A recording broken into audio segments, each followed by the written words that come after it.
সাধারণ ডিম দিয়ে যে অসাধারণ রেসিপি বানানো যায় তা এখনো অনেকে অজানা। আজকে সাধারণ ডিম দিয়ে অসাধারণ রেসিপি কিভাবে বানাতে হয় সেটাই আপনাদেরকে শেখাবো। আজকে বাসায় কেউ নেই, তাই ভাবতেছিলাম সহজে ইউনিক কি রেসিপি বানানো যায়। ডিমের ভাজি এবং সিদ্ধ খেতে খেতে তো মুখ একদম নষ্ট হয়ে গেছে, তাই ভাবলাম অন্য কিছু বানানো যায়। ঘরে দেখলাম কিছুটা কাঠবাদাম এবং কাজু বাদাম পড়ে রয়েছে, তো এটা দিয়ে আজকে বানাবো ডিমের কোরমা। ফার্স্টে আমি ডিমগুলোকে সিদ্ধ দেওয়ার জন্য হিটারে উঠিয়ে দিচ্ছিলাম আর পানি ঢালতে গিয়ে বাইরে ঢেলে দিচ্ছিলাম। তারপর যখন হিটারের প্লাগটা সকেটের মধ্যে ঢুকাতে যাচ্ছিলাম, সেটাও কিন্তু বারবার ব্যর্থ হয়ে যাচ্ছিলাম। নিজের এসব কাণ্ড কারখানা দেখে নিজেকে খুব অসহায় মনে হচ্ছিল। এরপর কাঠবাদাম এবং কাজু বাদামগুলোকে পেস্ট করার জন্য সুন্দর করে ধুয়ে তারপরে ব্লেন্ডারের মধ্যে উঠিয়ে দিয়ে ব্লেন্ডারটা যে না স্টার্ট করতে গেছি, ঢাকনাটা খুলে সব কিছু একদম লন্ডভন্ড হয়ে ছড়িয়ে ছিটে পড়েছে। আসলে একা একা কাজ করতে যে একদম হিমশিম খেয়ে যাচ্ছি, কোন দিক থেকে কোন দিক যে করি কিছুই বুঝে উঠতে পারতেছিলাম না। এর মধ্যে ডিমগুলো সিদ্ধ হয়ে গেছে, এখন ডিমগুলো খোসা ছাড়ানোর পালা, আর এগুলো খুব সাবধানতার সাথে খোসাগুলো ছাড়িয়ে নিলাম। এরপর ডিমগুলোর বডিতে একটা কাঁটা চামচের সাহায্যে ফুটো ফুটো করে নিলাম, যেন মশলাপাতি তার মধ্যে খুব ভালোভাবে ঢুকতে পারে। তারপর চুলাতে কড়াই উঠে দিলাম আর কড়াইয়ের মধ্যে সাদা তেল ঢেলে দিলাম, আর তেলগুলো যখন গরম হয়ে আসলো তার মধ্যে দিয়ে দিলাম আগে থেকে সিদ্ধ করে রাখা ডিমগুলো গরম তেলের মধ্যে দেওয়ার সঙ্গে সঙ্গে একদম লাফালাফি শুরু করে দিয়েছে। আমি তো একদম ভয় পেয়ে গিয়েছিলাম। ডিমগুলোর বডির উপর একটু লবণ দিয়ে দিলাম, যেন ডিমের টেস্টটা একটু বেশি হয়। তারপর ভাজা ডিমে সেই অবশিষ্ট তেলের মধ্যে দিয়ে দিলাম পেঁয়াজ কুচি, আর পেঁয়াজ কুচিগুলোকে সুন্দর করে নেড়ে ছেড়ে একদম ভাজা ভাজা করে নিতে হবে। তার মধ্যে দিয়ে দিলাম 2টা তেজপাতা আর সামান্য পরিমাণ দারচিনি এবং এলাচ। এগুলো কিছুক্ষণ নাড়াচাড়া করার পর এর মধ্যে দিয়ে দিলাম আদা এবং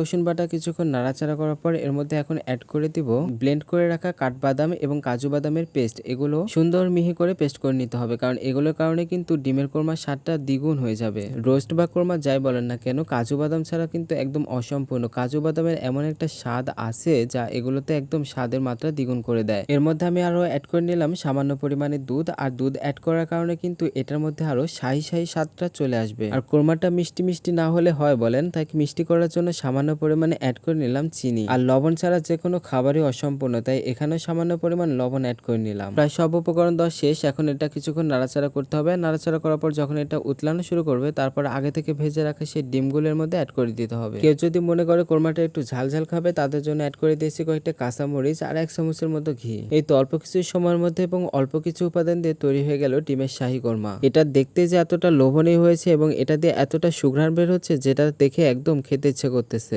আমরা বাঙালিরা ভোজন রসিক, একটু যদি ভিন্ন রকমের কিছু প্লেটে পড়ে তাহলে কিন্তু একদম চেটে পুটে খেয়ে ফেলি। মাছ মাংস ডিম আমরা তো বাঙালিয়ানা ভাবে অনেক খেয়েছি, আজকে একটু আনকমন ভাবে করার ট্রাই করলাম, আর এটা খেতে কিন্তু খুবই সুস্বাদু হয়েছিল। যারা মিষ্টি খাবার খেতে পছন্দ করে তারা কিন্তু এটা খুবই পছন্দ করবে, কারণ আমি কিন্তু মিষ্টি খাবার খেতে পছন্দ করি, যার কারণে কিন্তু আমার কাছে এটা খুবই ভালো লেগেছে। গরম গরম ধোয়া ওঠা ভাতের সাথে গরম গরম ডিমের কোরমা, কি যে টেস্ট! একবার যদি খান তাহলে কিন্তু এটার প্রেমে পড়ে যাবেন। আমার এই ডিমের কোরমার রেসিপিটা আপনাদের কাছে কেমন লাগলো কমেন্টস করে অবশ্যই জানাবেন, আর আমাদের ভিডিওর আপডেট পেতে অবশ্যই আমাদের ফলো দিয়ে পাশে থাকবেন।